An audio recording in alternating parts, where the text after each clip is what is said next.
The most asked question to any streamer and any esports player out there who streams Valorant mainly. What is your sensitivity? What is your DPI? What is the best sensitivity? It's okay, guys. Even I wasn't educated when I started playing my games on how to set my DPI, how to set my sensitivity, and what are the factors that determine what the best sensitivity for us is. Don't worry, in this video, I'm going to take you through a few factors and a few things that you have to do to get and set the best sensitivity for yourself. Without waiting any further, what is sensitivity? Sensitivity, in simpler words, is the exact mimic of your mouse's movement on the mousepad to the character inside your game. How do we determine these? Sensitivity is determined by one main factor called DPI. DPI is dots per inches. It is how much of your mouse movement to an inch is replicated to the cursor movement inside your computer. It's that calculative. It's that sensitivity done, DPI done. What is eDPI? eDPI is the multiplication of your DPI and your sensitivity. Okay, now let's start off. Take your mouse, take your mousepad, keep the mouse at the utmost center. This is a very important step because all of us have different mouses, different mousepads, different sizes available for us when we're gaming. So take it, keep it at the center. When you're moving your mouse to the utmost left, it should be able to at least cover 90 degrees of your POV in game. Bring it back to the center again. Repeat the step same on the right side to make sure you're covering at least 90 degrees of your POV inside the game. 90 degrees to the left, 90 degrees to the right. And when you bring it to the utmost left and start taking your mouse all the way to the utmost right of your mousepad, you need to make sure you're covering at least 180 degrees of your POV in game. Now let us check the sensitivity I was talking about in game. Starting, mouse at the center, cursor at the center. If you move your mouse to the most of the left of the mousepad, is it covering more than 90 degrees? Tick box number 1, yes. Reset, center to the right side. Is it moving more than 190 degrees? Yes. Tick box number 2, correct. Now, if we start at the, let's keep the center so that you guys can understand it better. If I start at the leftmost of my mousepad to the rightmost, is it covering more than 180 degrees of my POV of my in-game character? Yes. That means my sensitivity is engineered in such a way that I can react to anything that's happening around the game at any point within the reach space of my mousepad. Correct? Now, after seeing this, a question may arise saying you already have a set sensitivity and that's why it's easier for you to show. How do we start from scratch? One, depending on your mousepad space and the area that you have, if you have a bigger mousepad and an efficient space like mine, you can go for a lower sensitivity or a better sensitivity. And if you're forced to have a smaller space and a smaller mousepad, you're forced to play with a higher sensitivity. How do we tackle this? One, select the best DPI and the best sensitivity in game for you to replicate what I've told you. Let's say you have a bigger mousepad or the same mousepad size as mine. Try with 401 and then work around. If you have a medium, a smaller one than mine, try 800 DPI 0.75 and then work around. If you have a very small mousepad, the small size one, try having an 800 DPI 1.5 cents, try having a 1600 DPI 0.4 cents, 0.5 cents and then work around.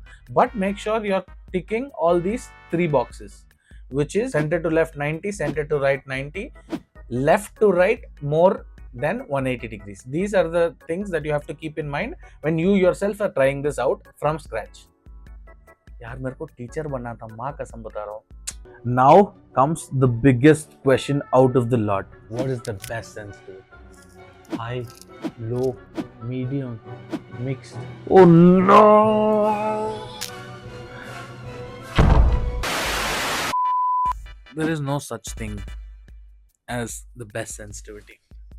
You're a different person, I'm a different human, your underwear size is different than mine, the same way. The easiest option out of all this might be copying a professional player's sensitivity because they're obviously playing professional and they're better than all of us. But उसका नूनी छोटा है, तेरा नूनी बड़ा है, तो कैसे चलेगा भाई अंडरवेयर कॉपी किया तो? Why scene? So probably the best way to actually find out what the best sensitivity is, finding out yourself. Your hands are your weapons. High sensitivity. Like every ball has 2 sides. Every coin has two sides. Like how burger has base and patty and lettuce and onion, like that. There are a few advantages and disadvantages of high sensitivity. One, faster movement.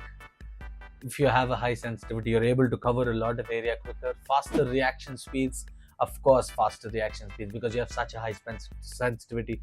More coverage of your in-game area. The amount of area, the amount of POV you can cover. Let's say you have to quickly break a recon dart coverage of area, quickly break Reina flash coverage of area. All of that is an advantage while you play on a high sensitivity. And of course, the more you play, the more your hand is to get fatigued. And with a higher sensitivity, you will feel a lesser fatigue coming in. But all of these advantages do come with a disadvantage as well, right? Your micro movements are when you're moving from point A to point B in such a short time, that is going to get affected if you have higher sensitivity, because it's harder to control the mouse, harder for your muscle memory to come into place, is what I think. But I don't know, I'm quite doubtful on this point. But yes, you'll obviously, for a higher DPI and a higher sensitivity, you'll obviously need a good mouse which gives you the opportunity to take your DPI to such a high level. And of course, your close range battles are gonna be a little bit hard comparative, because such a small gesture on your mouse can change your sensitivity to a very, very bigger state. That's high sensitivity for you. Lower sensitivity, very close to my sensitivity that I use 400 0.619, which is a middle kind of sensitivity, neither lower nor higher. But the advantages that lower sensitivity brings: one, you have better control of the mouse because your hand is able to freely move and you're literally mimicking the movement of your hand inside the game. Two, you're better at consistently becoming good because of the amount your hand you're opening, you're moving your hand freely. Consistency is a very big advantage on the table when we're talking about low sensitivity. And three, your long range duels, your macro movements are very, very good because of the lower sensitivity. You're able to exactly track down the opponents. But even though there's so many people who play on really low sense and are insanely good aimers, there are a few disadvantages and the low side of it. One, your hand fatigue when you're playing is going to be at a maximum because of the insane amount of movement that you have to do with your hand to move one small inch also. Yes, every inch matters. Sorry, I quickly went away. You need more space, like how I showed you my setup. I have adequate space to be able to have a lower sensitivity comparatively and still be able to play very comfortably because of the space I have for my mousepad and my mouse. And the cons of low sensitivity, let's say the same example, you need to break a recon, you need to break a Reina flash. For you to do that and reset your aim back is going to be a bit of a problem because of your low sensitivity. Your area coverage might be at a pretty big downside. These are the pros and cons of high and low sensitivity. Now that you guys know everything you need about how to determine your sensitivity, let us go, let us log into the game, let us get better at this game and wreck them noobs. And now, for the biggest question you guys must have been having, भाई तो तू क्यों नहीं कर रहा है? नहीं आंडा पना मत रहा है? నువ్వెందు చేయట్లేదు ఇవన్నీ? If you know everything, it's because it's easier said than done. Last but not the least, Love Bathura sends you regards. Thank you for watching until here. See you on the next one. Until then, keep smiling, never stay hungry, and always tell your loved ones you really, really love them.